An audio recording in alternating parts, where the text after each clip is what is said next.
तो नाज़रीन, कमल ने कमाल कर दिया। बीजेपी ने अपने दम पर मुल्क भर में बेहतरीन मुजाहरा करते हुए 303 सीटें जीती। तो उनके इत्तेहाद एनडीए ने कम से कम 352 का आंकड़ा पार कर लिया। और अगर हम सीटों पर कब्जा करने की बात करें तो ये पिछले बार की तुलना में 2014 की तुलना में भी ज्यादा है। 2019 के नाम इंतखाबात ने मुल्क में जात और मजहब की बिना पर वोटिंग के पुराने सारे तौर तरीकों को बदल कर रख दिया है। मोदी नाम की सुनामी के आगे सारे हिसाब किताब समीकरण सब ढह गए हैं। और सबसे ज्यादा सीटों वाले उत्तर प्रदेश में बीजेपी ने एसपी बीएसपी इत्तेहाद के सारे जातिगत गणित को समीकरणों को ध्वस्त करते हुए 62 सीटें हासिल की हैं। यह बताता है कि लोग मोदी के राष्ट्रवाद के साथ थे, गठबंधन के जातिवाद के साथ नहीं गए। यहां तक कि मुल्क भर से आए नताइज बताते हैं कि अकलियतों का वोट भी काफी हद तक बीजेपी को ट्रांसफर हो गया। हालांकि इस पर अभी स्टडी जारी है, लेकिन जात की सियासत का टूटना एक तारीखी घटना है। इस पर हम बात करते हैं कि कैसे मुमकिन हो पाया और क्यों मुमकिन हो पाया। इस पर बात करेंगे। मेरे 5 सवाल जिनके इर्द गिर्द हमारी ये चर्चा घूमेगी आज। पहला सवाल है, यूपी में दलितों पिछड़ों की सोशल इंजीनियरिंग जमीन पर क्यों नहीं उतर सकी? यह बहुत बड़ा सवाल है जिसके आधार पर गठबंधन ने इत्तेहाद ने इलेक्शन लड़ा था। दूसरा सवाल, मुसलमानों की हिमायत के बावजूद पसमानदा और दलित एक क्यों नहीं हो पाए? उत्तर प्रदेश की ही अगर हम बात कर लें तो, या फिर मुसलमान भी काफी हद तक चुपचाप ट्रांसफर हो गए बीजेपी को, यह देखने वाली बात है। तीसरा, क्या गैर यादव और गैर ओबीसी वोटों का एक बड़ा हिस्सा बीजेपी को गया? यह भी एक बड़ा सवाल है। चौथा सवाल है, क्या राष्ट्रवाद के रंग में ज्यादातर वोटर रंग गए जो कि बीजेपी ने बनाया था एक खास तौर से माहौल वजीर आजम नरेंद्र मोदी ने पुलवामा के बाद, बालाकोट के बाद? पांचवा सवाल, सिर्फ मोदी को रोकना है जैसे ख्याल ने भी एक नेगेटिविटी फैलाई जिसके चलते सारा का सारा ज्यादातर वोट बीजेपी को, एनडीए को ट्रांसफर हो गया। ये बहुत बड़ा सवाल है। इसके इर्द गिर्द हम अपनी चर्चा को रखेंगे। और जब हम आंकड़ों को देखते हैं, अभी तो इस पर बहुत सारे हम लोग बातचीत करते रहेंगे अगले कुछ दिनों तक।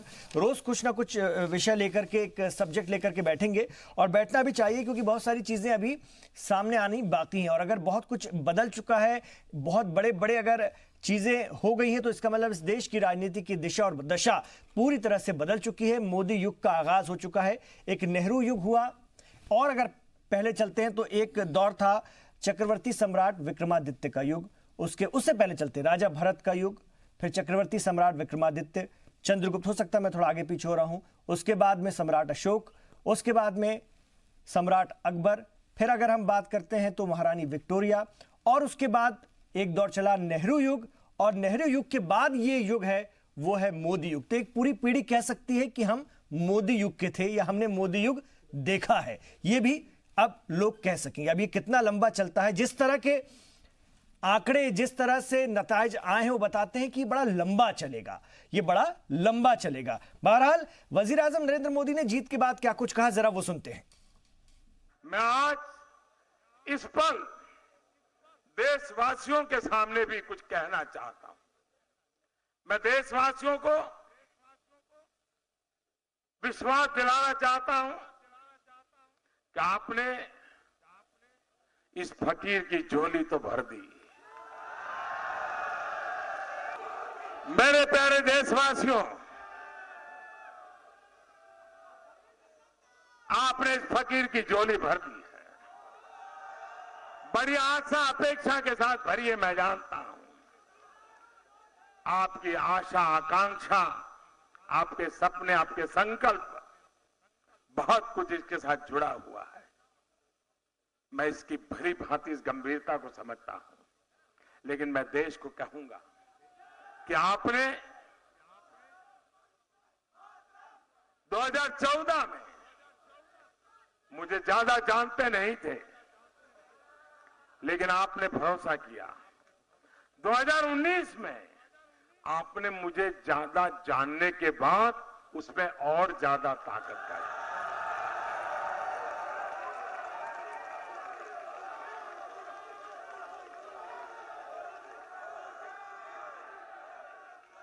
मैं इसके पीछे की भावना को भली भांति समझता हूं। मैं भली भांति समझता हूं।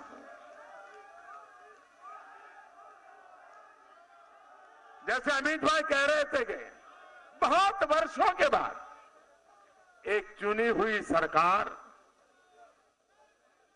दूसरी बार पूर्ण बहुमत से और पहले से अधिक ताकत के साथ जीत करके आए, इसका मतलब देश की जनता का कितना भरोसा है, और भरोसा जैसे बढ़ता है जिम्मेवारी और ज्यादा बढ़ती है। बात करते हैं, बहुत सारी चीजें हुई हैं इन इंतखाबात में, और हम देखें तो यूपी की अगर हम बात कर लें तो ये अखिलेश यादव जो कह रहे थे कि 23 के बाद हम देश को नया पीएम और सरकार देंगे, वहां परिवार की सीटें भी वो अपनी नहीं बचा पाए, ये भी एक सच्चाई। मैनपुरी से मुलायम सिंह की जीत का अंतर बेहद कम हो गया है। और अगर हम देखें तो निचले स्तर पर अति पिछड़े और दलित मोदी मोदी के नारे लगाते रहे, लेकिन गठबंधन ने इस चीज को भांप ही नहीं पाया, समझ ही नहीं पाया कि बयार किस तरफ जा रही। वो अपने जातिगत गणित में ही जो है उलझे रहे। बस उनको ये था, हमारे प्रोग्राम में भी आते थे समाजवादी पार्टी के प्रवक्ता, बसपा के प्रवक्ता, कांग्रेस के लोग, वो कहते थे नहीं जी ये पैटर्न ही है, ये हिल ही नहीं सकता। और वो फूलपुर और कैराना का उदाहरण दिया करते थे कि देखिए वहां पर हमने कर दिखाया तो यही संभव है। हम बार बार कहते थे कि नहीं ऐसा नहीं होगा, हमें शक है कि ये वोट कैसे ट्रांसफर हो जाएगा, नहीं होगा एक दूसरे का वोट एक दूसरे को ट्रांसफर। जमीन पर जो है बिल्कुल दोनों ही पार्टियों के कार्यकर्ताओं में, वोटर्स में बाकायदा दुश्मनी है, या वो नहीं पसंद करते हैं, वो बीजेपी को ट्रांसफर हो जाएगा, और वैसा हुआ। और भी बहुत सारी चीजें हो सकती हैं इसके पीछे, आइए इस पर हम बात करते हैं। मेरे साथ बहुत अच्छे मेहमान हैं, और मुझे लगता है अगले 2-3 दिनों तक झगड़ा लड़ाई थोड़ा कम होगा, हल्ला गुल्ला भी कम होगा, विश्लेषण होगा, तज्जिया होगा। उर्दू का चैनल तो उर्दू शब्दों का इस्तेमाल ज्यादा करना चाहिए, तज्जिया होगा। मेरे साथ जयराम विप्लव साहब हैं इस वक्त भारतीय जनता पार्टी से। जयराम जी मुबारकबाद आपको इस जबरदस्त जीत की, मुबारक हो, बनती है मुबारकबाद भाई। आप भी हमारे साथ हमेशा जुड़े रहें, और ये जीत का विक्ट्री का दौर है तो मुबारकबाद देने में कोई हर्ज नहीं है। संजय गुप्ता जी मेरे साथ होंगे कांग्रेस पार्टी से, थोड़ी देर बाद उनसे भी हम बात करेंगे। डॉक्टर सीमा सिंह को भी हमने जोड़ा है, सियासी तज्जियाकार के तौर पर यहाँ पर मौजूद हैं। डॉक्टर अनुराग वर्मा अक्सर मेरे प्रोग्राम का हिस्सा बनते हैं, अनुराग जी स्वागत है, खैर मकदम है आपका। प्रोफेसर देवराज सिंह जी को भी हमने अपने साथ बुलाया, अक्सर हमारे प्रोग्राम का हिस्सा बनते हैं। दलित सियासत पर आपकी बहुत अच्छी पकड़ है, बहुत अच्छी पैठ है, एक दलित चिंतक के तौर पर भी आप जाने जाते हैं, एक सोशल एक्टिविस्ट के तौर पर भी जाने जाते हैं, आपसे भी मैं बात करूंगा सर। तो आइए आगाज करते हैं, और मैं प्रोफेसर देवराज सिंह जी के पास ही सबसे पहले जाना चाहूंगा। प्रोफेसर देवराज सिंह जी, मैं ये जानना चाहता हूं, उत्तर प्रदेश में ये जो चमत्कार हुआ है, जिसकी बहुत कम लोगों को उम्मीद थी, और ऐसा लग रहा था कि गठबंधन बहुत जबरदस्त टक्कर देगा, और जो समीकरण था, जो कि परंपरागत जो समीकरण बना हुआ था कि ऐसा ही होता है, वो कैसे टूट गया होगा, थोड़ा सा समझा पाइए। देखिए, जब चुनाव हो रहा था तो उस समय सभी लोग सर्वे भी कर रहे थे, बहुत सारे न्यूज़पेपरों में भी अपनी रिपोर्ट भी दे रहे थे जी। तो उस दौरान ये लग रहा था कि इस समय जो सरकार है, केंद्र में भी सरकार है बीजेपी की, और राज्य में भी सरकार है, तो इस स्थिति में एंटी कंपेंसी बनेगी, सरकार के खिलाफ जनता जाती है। एक तो ये मुद्दा था लोगों के, जो पार्टियां हैं, पॉलिटिकल पार्टी जो, और जो सर्वेयर थे जो कर रहे थे, अपने सर्वे कर रहे थे। दूसरी बात ये थी कि ट्रेडिशनल जो आप कह रहे थे कि कास्ट का वोट मिलता है, हर पार्टी का अपना सोशल बेस होता है, तो ये जो गठबंधन बना था इसमें ज्यादा विश्वास था कि इस गठबंधन के बूते पर 2014 का जो इलेक्शन हुआ था उनके वोट परसेंटेज को जोड़कर देखा गया तो वो मजबूत दिख रहा था, इसलिए उन्हें लग रहा था कि इस चुनाव में हम लोग जीत जाएंगे और बीजेपी को उखाड़ फेंकेंगे। तो यह जो कार्ड था, उनका जो सोच थी, वो नहीं चल पाया। इसके पीछे कुछ हिडन चीजें रही जो प्रकाश में नहीं आ पाई, जैसे इस सरकार की जो कुछ पॉलिसी थी, जो डेवलपमेंटल प्रोग्राम जो चलाए थे, उसका जो गरीब लोगों के जो उसमें जो इम्पैक्ट पड़ा वो भी रहा। यहाँ पर जो कास्ट की अभी बात कर रहे थे, आपका तीसरा जो प्रश्न है जी, 5 प्रश्न पूछे ये हुआ है क्या सर? एक चीज मैं जोड़ रहा हूं कि गैर यादव ओबीसी और गैर जाटव एससी, ये वोट बीजेपी को चले गए क्या बड़े पैमाने पर, या फिर यादव और जाटव भी बड़े पैमाने पर ट्रांसफर हो? देखिए, मैं जहां तक देख रहा हूं, मुझे ये यादव और जाट वोट जो है, जाटव, हाँ, जो मायावती का खास ये जिस कास्ट से वो खुद जाटव नहीं, मैं जो कह रहा हूँ जाट की बात कर रहे हैं, यादव, ये वोट बैंक बीजेपी की तरफ चुका है, और नॉन जाटव जो वोट है एससी का भी, वो वोट कुछ बीजेपी को गया है। तो ये मैं जहां तक सोच रहा हूं, तो कास्ट का जो पहले जो चल रहा था वो कास्ट का टूट रहा है, कास्ट अब यूनाइटेड। ऐसा क्यों हो गया?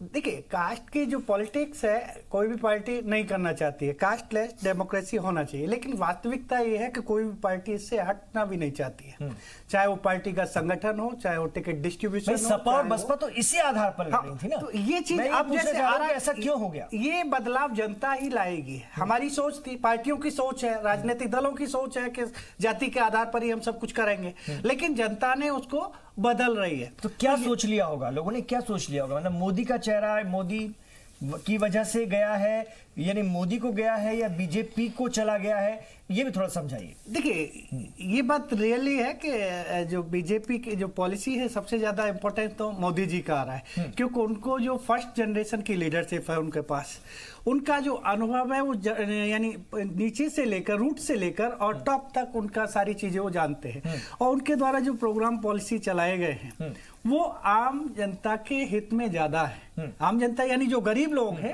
उनको जो कहते हैं मतलब गरीबों ने ये जातियों के बंधन से अपने आप को आपके मुताबिक तोड़ दिया, हटा लिया और सीधे तौर पर बीजेपी के साथ चले गए। अच्छी स्वाभाविक है, नीतियों की वजह से 1914 में जो बीजेपी जिस पोजीशन में आई, नहीं तो पहले क्या बीजेपी नहीं थी, पहले उसका जो सामाजिक आधार था वो सवर्ण वोट तक था। ये इसकी जो पहुंच गई, जो इसके विचारधारा इनके लोगों के सामने आई, दूसरा इन्होंने जो काम करके दिखाया उससे लोग जुड़े। तो अब जो बीजेपी है वो किसी जाति उसका जो बेस है पूरे सोसाइटी पर बन रहा है, चाहे वो किसी भी कम्युनिटी के हैं, चाहे वो किसी भी कास्ट के हैं, तो उसका जो बेस है, सोशल बेस, वो पूरा ब्रॉड होता जा रहा है। ठीक है, ठीक है। अनुराग वर्मा जी, आप किस तरह से देखते हैं? मैं पहले उत्तर प्रदेश पे ज्यादा फोकस कर रहा हूं। 80 सीटें थी, यहीं से बीजेपी को सबसे ज्यादा घबराहट भी थी। एक था वो कल जब रिजल्ट आना शुरू हुए तब उसके बाद बीजेपी के लोगों को भी बहुत देर तक समझ में नहीं आया कि उत्तर प्रदेश कैसे बच गया। हालांकि मोदी और शाह साहब जानते थे, या उनके जो बड़े लोग थे वो जानते थे ऐसा हमने कर दिया है कि ऐसा ही होगा, लेकिन हम तमाम लोगों के लिए आश्चर्य करने वाली बात थी। आपके हिसाब से ये क्या हुआ है? देखिए, अगर आप इसमें एक बड़ा जो है, जो इनका गठबंधन बना था, एक बड़ी ही स्वार्थ के तहत इन्होंने एक गठबंधन की परिकल्पना करी कि हम सत्ता से बाहर हो रहे हैं, मोदी हटाओ। उसको रोको, कैसे भी रोको। मोदी को रोकने से ज्यादा वो भी था कि हम जब तक मोदी हटेंगे नहीं तब तक हम आएंगे खुद को बचाओ। तो वो खुद को बचाओ, जो इन्होंने सही शब्द दिया, खुद को बचाओ वाली जो एक स्वार्थ की जो राजनीति थी, उसके तहत इन लोगों ने, खैर राजनीति है तो वो अपने आप ही बहुत सारी चीजें कह जाती है, तो इन लोगों ने एक अलायंस बनाया। अब अलायंस इन लोगों ने ऊपर बना लिया। आप अगर नीचे जाते जाएंगे, जिस तरह से गांव के स्तर पे, ब्लॉक के स्तर पे, जिले के स्तर पे जो वहां का जो केमिस्ट्री है, जो डायनेमिक्स है, वो एकदम ऊपर की राजनीति से डिफरेंट हो गई। अब जहां पे सपा और बसपा के नुमाइंदे आमने सामने चुनाव लड़ते थे, वहां पे टिकट मान लीजिए बंटवारे में बसपा के पास गया। अगर सपा के वहां के नुमाइंदे ने अपने वोट उनको ट्रांसफर करा दिए तो उसका तो राजनीतिक कैरियर खत्म हो गया। नंबर एक चीज। नंबर दो चीज आती है कि जब आप 2003-2004 के दौरान जब सपा की सरकार बनी थी, तो वहां पे दलितों के ऊपर सबसे ज्यादा अत्याचार हुए, खूब मुकदमेबाजियां हुई, खूब लड़ाइयां हुई। आप कैसे उस जख्म को कम्युनिटी कैसे भूलेगी? जब सपा की सरकार गई तो रिटेलिएशन में उसका जो है रिएक्शन हुआ, फिर इधर से हुए, तो वो जो लड़ाई दशकों से चली आ रही थी, वो किस तरह से मायावती जी ने या मुलायम सिंह जी, अखिलेश जी ने कैसे सोच लिया कि हम अपने लोगों को, हम यहां से हाथ मिलाएंगे, डिंपल जी जाके पैर छुएंगी और बुआ हो गई और आज हम भतीजे हो गए और हम दोनों ने हाथ मिलाया, एक मंच पे खड़े हो गए, नीचे सारी दुश्मनी भूल जाएंगे। ऐसा नहीं हुआ। ये इनको एक बहुत बड़ा सबक मिला है, एक राजनीतिक सबक मिला है कि आपने वोटर को फॉर ग्रांटेड नहीं लेना है, उसके भी अपने कोई विचार हैं, उसका भी एक तो जो जमीनी क्या हम ऐसा माने फिर सर कि इस देश में जो जातिगत राजनीति का जो एक तरीका था वो काफी हद तक खत्म हो गया? देखिए, इस बार मोदी सुनामी में वो खत्म हो गया। ये तो अच्छा, हम लोग प्रेडिक्ट भी कर रहे थे, ऐसा नहीं था, हम लोग इस चीज को नहीं समझ रहे थे। खासतौर से उत्तर भारत में, उत्तर प्रदेश, उत्तर भारत में हम इस चीज को समझ रहे थे कि जिस तरह से ये लोग वोटर को एकदम जातिगत आधार पे एकदम अपने इशारों पे नचाने की इनकी वो हो गई थी, वो होना नहीं है। वो बहुत मुश्किल था। आप किस तरह से आप परस्पर जो प्रतिद्वंदियों को आप अपने स्वार्थ के हिसाब से, अपने हिसाब से उनको वोट डलवा देंगे, ये क्या संभव है? नहीं है संभव। और वो नहीं हुआ, उन्होंने तीसरा ऑप्शन चुना, उन्होंने कहा कि हम भाजपा को दे देंगे, वो कम से कम बेटर है। अगर सब देखिए, बसपा का जो एक ग्राउंड लेवल का नेता या कार्यकर्ता है या वहां का वोटर है, आम वोटर है, उसको जो वहां के डायनेमिक्स के हिसाब से सपा के व्यक्ति के आना ज्यादा खतरनाक है, भाजपा वाला आएगा उसके लिए डेंजरस नहीं है, तो उसने वो ऑप्शन चुना कि भाजपा को दे दो, कम से कम ये तो नहीं आएगा जो हमें मारेगा, पीटेगा, हमारे ऊपर अत्याचार करेगा। अच्छा, सिर्फ यही क्या जयराम विप्लव, सिर्फ यही सोच करके, इसी जिद में, इसी कहीं ना कहीं खुन्नस में ये काम हो गया है, या इसके पीछे आप लोगों की कोई बहुत बड़ी रणनीति जो ब्रॉड लेवल पर बनी थी वो काम कर गई? ये तात्कालिक हुआ है या ये अब हमेशा ही आगे ऐसा देखने को मिला? मतलब मोदी नाम की सुनामी में हमेशा के लिए इस देश की जातिगत राजनीति खत्म हो गई, अब बाकी पार्टियों को भी नए सिरे से सोचना पड़ेगा सियासत के बारे में। देखिए, मोदी जी ने राजनीति में और सत्ता में रहते हुए एक नए आयाम को स्थापित किया है, नए मानदंड स्थापित किए हैं, और अब आने वाले इस वक्त में लोगों को यह तो जरूर सोचना पड़ेगा कि उनकी जिम्मेवारी क्या है जब वो चुन करके आते हैं। देखिए, 2014 में मैं एक अलग तरीके से देख रहा हूँ, ऐसी बातें जो सब लोगों ने कही उनके विचारों का मैं सम्मान करते हुए मैं एक और दृष्टिकोण में आपको ले जाना चाहता हूँ इस जीत को लेकर के। ये सारी चीजें तो हैं ही कि क्या हुआ नहीं हुआ। एक बीच में आपने सुना होगा कि एक टीना फैक्टर की भी कुछ लोग बात कर रहे थे। वो टीना फैक्टर क्या था, उनके हिसाब से लग रहा था कि जो ये विकल्पहीनता के कारण मोदी जी का नेतृत्व है, तो ऐसा कुछ नहीं है। 2014 से शुरू करते हैं, मुझे 1-1.5 मिनट दीजिएगा। 2014 में निराशा का माहौल था। मनमोहन सरकार के दौर में जनता निराश हो चुकी थी। उन्हें लगता था, एक फेमस लाइन चलती थी लोगों के दिमाग में कि अब कुछ हो नहीं सकता इस देश का। तो मोदी जी ने इस वातावरण को बदला, इस माहौल को बदला, और लोगों में एक उम्मीद उनके नाम से जगी, एक आशा की किरण पैदा हुई। 5 वर्षों तक उन्होंने अपने हिसाब से अलग अलग मोर्चों पर काम किया, और 5 साल में काम के बाद कल जब परिणाम आया, तब मैं निश्चित रूप से डंके की चोट पर आज कह रहा हूं कि जनता ने मोदी जी के काम पर विश्वास प्रकट किया, विश्वास जताया। ये कल साफ हो गया। अब ये कैसे हुआ, इसको मैं 3-4 स्टेप में बताना चाह रहा हूं। देखिए, सबसे पहले तो इस पूरे चुनाव का जो बेस है ना, वो है आर्थिक रूप से कमजोर तबका। विभिन्न जाति पंथ संप्रदायों से हट करके अगर जिसको कि कम्युनिस्ट लोग वर्ग की बात जो करते थे, वो वही वर्ग जो आर्थिक रूप से कमजोर है, उस वर्ग ने एक बहुत बड़ा कमाल कर दिखाया, जिसको 1971 से अब तक केवल नारा दिया गया कि हम हटाएंगे।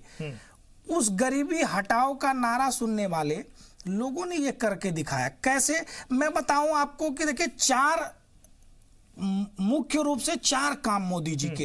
एक, मकान देना, उस मकान में बिजली देना, उस मकान में शौचालय देना और गैस उपलब्ध कराना। ये तकरीबन 2.5 करोड़ परिवारों को, ग्रामीण और शहरी दोनों क्षेत्रों को अगर हम देख लें, 2.5 करोड़ परिवारों को मिला। और इसका आप जब विश्लेषण करेंगे तो आप ये पाएंगे कि ये क्यों अंतर दिखा, इसका इंपैक्ट क्यों दिखा। पहले अगर 70,000 रुपये या 1,20,000 रुपये भी जब मिलते थे, तो उसमें से 40,000 रुपये बिचौलियों के पास चले जाते थे, और जो पैसे बचते थे व्यक्ति उसमें मकान नहीं बनवा सकता था। कागज पर नाम लिख दिया जाता था, इनके पैसे हो गए, लेकिन वो व्यक्ति का मकान नहीं बनता था।